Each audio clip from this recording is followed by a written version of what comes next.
Long ago, in an era when the lines between righteousness and arrogance began to blur, there existed a mighty kingdom in the southern realms of Aryavarta, known as Siddhavan. Its ruler, King Mahabal, was unmatched in valor, but blinded by pride.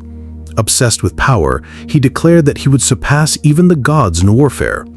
To fulfill this ambition, Mahabal undertook an intense penance and invoked Lord Shiva, who granted him a divine weapon, the Alakshaban, or the Untraceable arrow. This mystical arrow never missed its target, but it came with a dire condition. It would only strike if the target had strayed from the path of Dharma. If used against a righteous soul, the arrow would turn back upon the one who launched it and reduce them to ashes. Mahabal, drunk with ego, dismissed the warning and grew eager to display his supremacy. Far to the north, deep within a forest of sacred trees and silence, lived a sage named Asthik, a seer of immense wisdom, a master of scriptures, and a warrior monk who had once quelled many tyrants. When tales of Asthik's might reached Mahabal's court, it ignited a fire within the king's already inflated pride.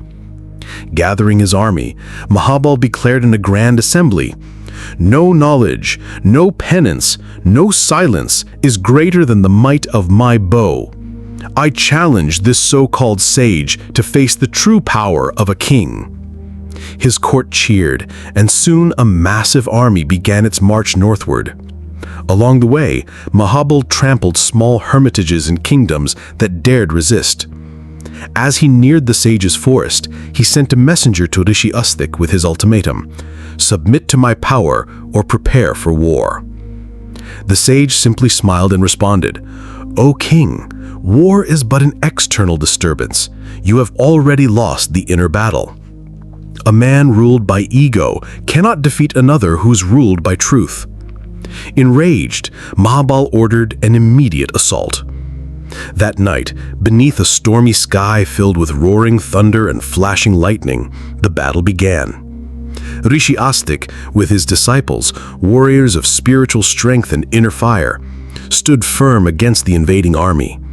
Arrows clashed, spells echoed through the air, and divine weapons lit up the sky.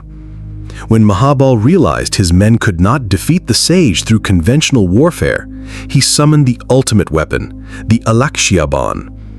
As he drew the bowstring and aimed at Asthik's heart, silence fell over the battlefield. The arrow, imbued with dark flames, tore through the sky like a bolt of living thunder.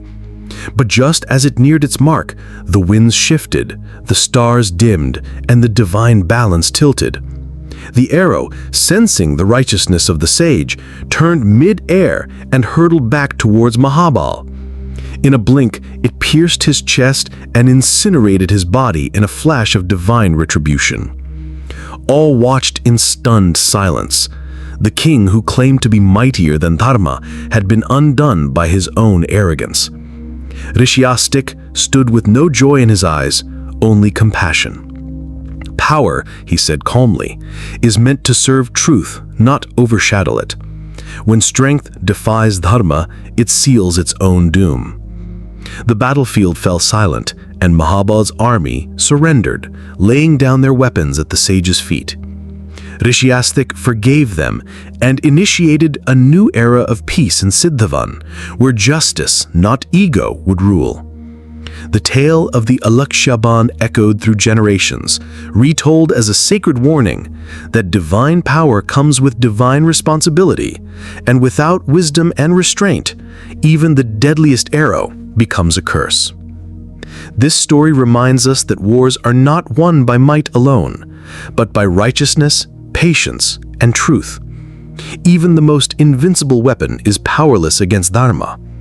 Fate cannot be challenged by ego, and those who try are ultimately destroyed by their own desires. If this beautiful love story touched your heart, don't forget to subscribe to the Silent Stories for more unheard, emotional, and powerful tales from ancient times.